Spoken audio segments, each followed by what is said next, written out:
जब किसी आदमी को किसी दूसरे आदमी से लाभ प्राप्त होता है तो वो कहता है कि फलां आदमी मेरे लिए बहुत शुभ है, और जब हमें किसी आदमी से नुकसान हो जाता है तो हम कहते हैं कि वो तो पनौती है, उसके तो दर्शन मात्र करने से ही हानि होती है। लेकिन सोचने की बात यह है कि क्या वास्तव में कोई आदमी हमारे लाभ या हानि का कारण हो सकता है, या फिर हमारे लाभ और हानि के केवल हम ही कारण होते हैं?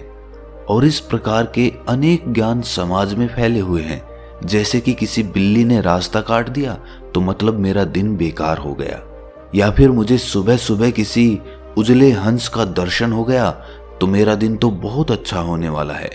तो आज की जो कहानी मैं आपको सुनाने वाला हूं वो आपको अज्ञानता के अंधेरे से निकालकर ज्ञान के उजाले की तरफ लेकर आएगी। इससे पहले कि आप इस कहानी में खो जाएं, इस चैनल को सब्सक्राइब जरूर कर लें। तो चलिए कहानी शुरू करते हैं। बहुत समय पहले की बात है। एक गांव में सूखा पड़ा हुआ था। कई वर्षों से वहां पर कोई बारिश नहीं हुई थी, जिससे वहां पर भूखमरी फैली हुई थी।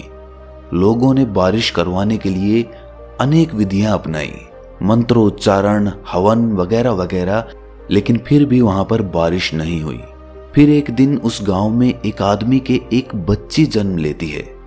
वह आदमी खुशी से सबको बताने के लिए अपनी बच्ची को अपनी गोद में लेकर गांव के बीच में आकाश के नीचे आ जाता है, और तभी वो बच्ची रोने लगती है, और संयोग से उसी वक्त वहां पर बारिश शुरू हो जाती है। अद्भुत बात थी, जिस गांव में इतने सालों से एक बूंद बारिश नहीं हुई थी, आज बहुत मूसलाधार बारिश हुई। इससे उस गांव के लोगों ने उस बच्ची को भाग्यशाली घोषित कर दिया।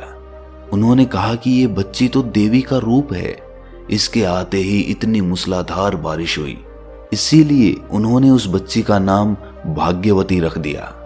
अब गांव में जो भी कार्य आरंभ किया जाता वो उस लड़की के हाथों से ही संपन्न किया जाता। ऐसे ही बहुत साल बीत गए और अब वो लड़की 20 साल की हो चुकी थी। लेकिन 20 साल की होने के बाद उस गांव में एक और घटना घटी। एक बार फिर से उस गांव में सूखा पड़ गया। उन लोगों ने उस लड़की से प्रार्थना करके कहा कि आप ही एकमात्र ऐसे इंसान हैं जो इस गांव में बारिश करवा सकती हैं। कृपया करके बारिश करवाने का कोई प्रयास कीजिए। लड़की ने अपना हर संभव प्रयास किया। वो एक बार फिर से चिल्ला चिल्ला कर रोई, लेकिन फिर भी कोई बारिश नहीं हुई। उसके बाद उसने परमात्मा से प्रार्थना की, लेकिन फिर भी बारिश नहीं हुई। इसके बाद गांव वालों ने एक बैठक करके कुछ ज्ञानियों और पंडितों को गांव में बुलाया और उनसे इस सूखे का कारण पूछा। ज्ञानियों ने बताया कि ये लड़की इस गांव के लिए अनहोनी है। ये केवल 20 साल तक ही इस गांव के लिए भाग्यवती थी, लेकिन अब ये लड़की इस गांव के लिए एक अभिशाप हो चुकी है।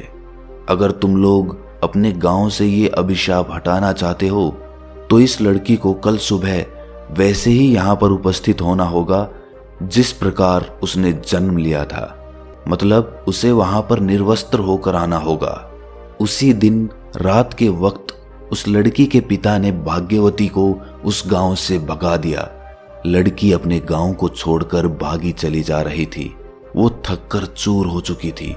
वो रोती जा रही थी क्योंकि उसने इस गांव में 20 साल बिताए थे और मात्र एक ही रात में उसे अपने 20 साल पीछे छोड़कर वहां से भाग जाना पड़ा। दौड़ते दौड़ते वो लड़की एक गुरु के आश्रम में पहुंच गई। गुरु ने उस लड़की की हालत देखी और उसे अपने आश्रम में ही रख लिया। अब वो लड़की एक सन्यासिनी बन चुकी थी। वो वहीं पर आश्रम में रहती, आश्रम के कामों में हाथ बटाती और वहीं पर ध्यान साधना करती।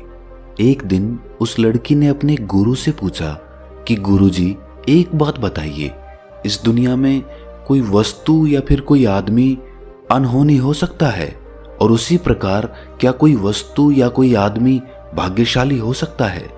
गुरु ने मुस्कुराकर कहा कि इस दुनिया में एक ही अनहोनी होती है और दूसरी कोई अनहोनी नहीं होती। फिर गुरु ने उस लड़की से पूछा कि इससे पहले तुम मुझे ये बताओ कि इस दुनिया में सबसे कीमती क्या है? लड़की ने कहा, हीरे सबसे कीमती होते हैं गुरुजी। गुरुजी ने कहा कि नहीं, हीरे सबसे कीमती नहीं है। फिर लड़की ने कुछ सोचकर कहा, फिर तो कोई साम्राज्य ही सबसे कीमती होता होगा, क्योंकि वहां तो हीरों की कोई कमी नहीं रहती।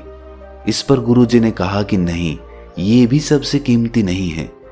सबसे कीमती इंसानी शरीर होता है, और इंसानी शरीर में सबसे ज्यादा कीमती इंसानी मस्तिष्क होता है, क्योंकि इस शरीर से और इस मस्तिष्क से हम जो चाहें वो पा सकते हैं।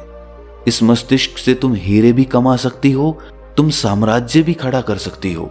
ये सुनकर वो लड़की कहती है कि गुरुजी, दुनिया में अधिकतर लोगों के दिमाग में लालच, द्वेष, घृणा इत्यादि पनपते रहते हैं, वही उनके मस्तिष्क में भरे रहते हैं। तो ऐसे मस्तिष्क और ऐसे शरीर का क्या लाभ? तब गुरु कहते हैं कि यही तो अनहोनी है, यही तो एकमात्र अनहोनी है कि हम अपने दिमाग और मन से चाहें तो स्वर्ग पा सकते हैं, लेकिन हम जाते नर्क की तरफ हैं। और यही एकमात्र अनहोनी है, इसके अलावा दूसरी कोई अनहोनी नहीं है। कुछ वर्षों तक उस गुरु की शरण में रहने के बाद उस लड़की को आत्मज्ञान प्राप्त हो गया, और उसके बाद वो वापस अपने गांव की तरफ लौट जाती है। गांव में पहुंचकर वो देखती है कि गांव में बहुत भयंकर बीमारी फैली हुई है। उस बीमारी से बूढ़े तो बूढ़े, बच्चे और औरतें तक मर रहे हैं। वो लड़की उस बीमारी का इलाज जानती थी। उसने उस गांव के लोगों से कहा कि मैं तुम्हारा इलाज कर सकती हूँ, लेकिन गांव वालों ने कहा कि तुम तो अनहोनी हो, तुम्हारे आने की वजह से ही ये बीमारी फैली है, तुम यहाँ से चले जाओ तो हम सब ठीक हो जाएंगे। लेकिन उस लड़की ने वहां से जाने से पहले अपने पिता का इलाज कर दिया और उसके पिता ठीक हो गए। ये देखकर गांव वालों की आंखें खुल गईं। उन्हें लगा कि जिसको हम अनहोनी मानकर बैठे थे, वही हमारा इलाज करके हमें बचा सकती है। और तब उन्हें एहसास हुआ कि कोई वस्तु या कोई आदमी अनहोनी का कारण नहीं होता है। दोस्तों, उन गांव वालों की तरह हम भी अपने अपने मन में किसी आदमी या किसी वस्तु के प्रति अपनी धारणा बना लेते हैं। वो धारणा समाज में फैले अंधकार और अंधविश्वास की वजह से पनपती हैं। लेकिन आप अपने आप से ये सवाल करिए कि क्या कभी आपने किसी अनहोनी के कारण अपने आप को दोष दिया है, अपने आप को जिम्मेदार ठहराया है? क्योंकि आपके निर्णय की वजह से ही कोई काम गलत या सही होता है। इसीलिए दूसरों को अनहोनी का कारण बनाने की बजाय खुद के अंदर झांक कर देखिए, आपको जवाब जरूर मिलेगा। आज हम देखते हैं कि जो रोग पुराने समय में अनहोनी माने जाते थे, आज विज्ञान ने उनका हल खोज लिया है। उनकी चिकित्सा संभव है, उनका इलाज संभव है, और वो भी वैज्ञानिक तरीके से। और ऐसे ही जैसे जैसे विज्ञान और ज्यादा उन्नति करेगा, वैसे वैसे हमारी भ्रांतियां और हमारा अंधविश्वास टूटता चला जाएगा। भ्रांतियों और अंधविश्वास को तोड़ती हुई ये कहानी अगर आपको अच्छी लगी तो इस चैनल को सब्सक्राइब जरूर कर लें। तो मिलते हैं अगली कहानी में, तब तक के लिए अपना ख्याल रखें।